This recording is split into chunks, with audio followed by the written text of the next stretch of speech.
Okay, here we are in overtime. First, a Wall Street Journal Pulitzer Prize-winning columnist. His new book is called A Certain Idea of America. Peggy Noonan is back with us. And he's a fellow at the Modern War Institute at West Point and the author of Devolution, Max Brooks. And the historian, podcaster, and author of Henry V, The Astonishing Rise of England's Greatest Warrior, King Dan Jones. Okay. First question is for you, Peggy. Is John Fetterman being disrespectful? Oh, I read your piece on this, so I know the answer, but you can add being disrespectful. John Fetterman, who never wears pants, when he wears shorts, and, yeah, even at the inauguration. He showed up in the hoodie and the shorts. Right. Should the Senate reinforce its dress code? Do you think that's something that's important? Or? Look, I've slightly mixed feelings lately because John Fetterman is a guy who's very independent and he says some really funny things that capture a moment. When he went down, after Trump was elected, Fetterman, a Democrat, Pennsylvania, was invited down to Mar-a-Lago to meet with Donald Trump. None of the other Democrats were doing it. So Fetterman does it, and the press went into a tizzy, and somebody asked him, what are you going to say? What's going to happen? And Fetterman said, he's going to make me the Pope of Panama. And it was so funny. It is. And so unafraid. Right. So that's the fabulous side of Fetterman. Right. I believe that he's in a grown-up business, and he should be modeling for young men how we go forward in life. And He's modeling shorts. Yeah. But I do think, and on the floor of the Senate of the United States of America, he should be wearing a suit and a tie. Okay. Dan, why did you write your book about Henry V? There are so many Henrys. Can today's leaders learn anything from a 15th century monarch? Usually if people know any of the Henrys, it's Henry VIII, because he cut off so many heads, and he's, they've made movies about him. But Henry V, review who that is for us. Henry V, the great hero of Agincourt, went over and smashed the Friends. You have to go deeper than that. The guy called Shakespeare? Shakespeare, yeah, no, I know. Wrote a play about him. The greatest of all the medieval kings of England came along at a point where the kingdom was at the nadir. It was in the pits. You'd had one ruler who's vain, pompous, thin-skinned, paranoid, into the act of being a king, not really doing kingship. Thank God we got rid of that. Man.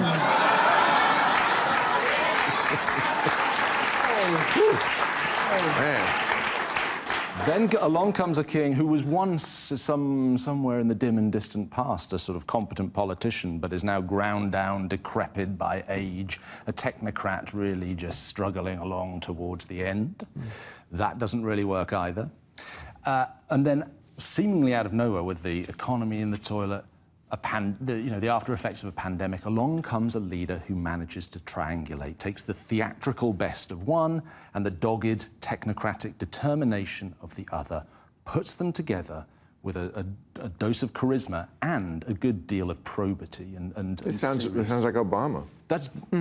It's the dream. It's the political dream that transcends the Middle Ages when England's fighting France and battles no one's heard of. How do we know he was really like that? I mean, we're talking about the 15th century. They could write English and... Half. I mean, you cannot read Shakespeare without a guide. No, but half the language has changed. But actually, Henry V himself wrote in English and in very plain English. But Old English, that's not our... No, really modern English. You could easily read 50... So Shakespeare's poetry, and that's 16th century, is very mannered. Henry V in the 15th century is very direct. So Shakespeare gives him this soliloquy before Agincourt. What year is Chaucer? That's the Canterbury Chaucer's late 14th century. So that's... Okay, well, that is absolutely not in English, even though it's in English. Because, again, the fucking Germans. Always with the Germans. The English are Germans.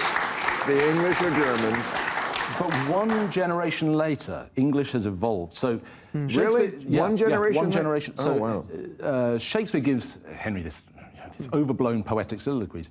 The best account of what Henry V said before his most famous battle was not some sort of great florid poetry. It was 3 words: fellas, let's go. He's simple, he's direct, he's imperative, he doesn't waste words, he does what he says he's going to do, he's not a dick about it, unless you're French, he's a big dick about it then. Right. So this is like the dream of leadership. He speaks the language of ordinary people. He can mix as easily with aristocrats as he can with peasants. Why is that a good thing? I mean, I know the history of what he was doing was, I mean, this went on for a couple of centuries where England was owning half of France. This is what Joan of Arc, people know Joan of Arc, this is what she was fighting against, to kick the English out of France. Right. Why is being an imperialist something that you admire so much?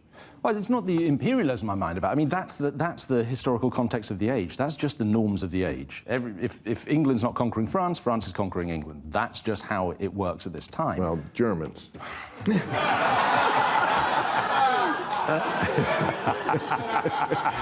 Well, it was the Germans and then the Northmen. The Normans were really a combination of the French and the Scandinavians. That's right, yeah. Right, okay. All right, let's move on. What do you think, Max, of Trump pardoning the founder of Silk Road, the dark web trading site, which was dubbed the Amazon of drugs? Tell us what it is first. Yeah. Okay, I mean, this is part of a bigger picture, which is the rise of crypto, which is the ultimate dark money. And the reason that crypto is now so popular is because we are now in a tech broocracy, right? This is where the super rich are going to run everything. You write about this too. And Silicon Valley, you don't trust them. No, I do not. No. I mean, they're running everything, and they need a dark money way to pay for everything that nobody knows about, right? This is how geopolitics is going to be conducted. Certainly while Trump is in office. It's going to be conducted with Putin saying, well, listen, let's say if meme coin just happens to get $1 trillion, maybe Ukraine will happen to disappear. And that's what's going to happen. That's how these super rich are going to pay each other, and we will never know. But this guy who was on Silk Road, the Amazon of drugs, it was not just crypto. Oh, no. It was crypto being traded for anything, right? Well, crypto is the currency of evil.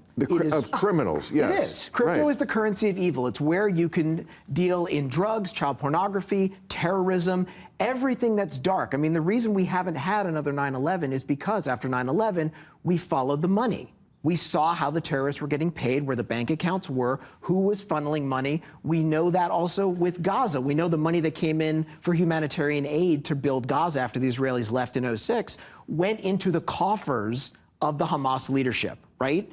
Once that goes into crypto, it's all going to go in the shadows. I remember when they were, not that long ago, they were afraid of cash because you can do things on the black market, cash.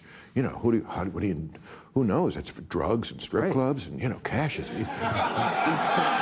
terrible cash. No, that's all going to go away. No more barrels of cash, being buried in the Colombian jungle. No, you don't need it at all. You don't need anything. And it's going to go from the people, the outlaws, to world leadership now.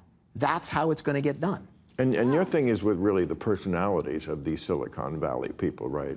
I think their essential nature and character is what worries me. Essentially, Silicon Valley people are people who 30, 35 years ago showed up, said, we're inventing this fabulous new technology. The whole world's going to be able to talk to each other, instant communication. Doctors in Africa will talk to doctors in New York and look at the X-ray together. It was all idealistic and beautiful, and let's talk. But when you look at the record for the past 30 years, you see what could possibly go wrong? Yes, oh my gosh.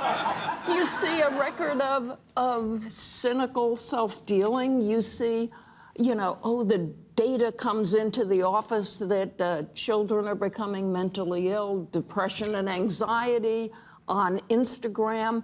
And Instagram essentially says, what should we do about that if the problem is the algorithms? Well, I guess we'll make the algorithms even worse to get more of the kids involved. So it's one thing to just insult people who started an industry that is a great industry, but it's another to know their mistakes, flaws, and characterological, I think, problems, and say they're in charge of AI now, and AI is the future and can eat the world. And those are the guys who who have invented it, and it's And the they same don't- cast of characters. they So don't care. I'm anxious about it. I feel angry about it. They don't care where it's going. Well, and didn't this start in the 1980s? This is the Reagan Revolution. This is the notion that the private sector should manage itself, right? That they're all good, decent people on Wall Street, and they'll do what's right for the country. And in doing that, we handed the fire department over to the pyromaniacs.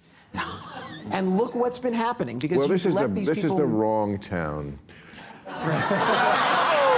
make that analogy at this moment. I don't know.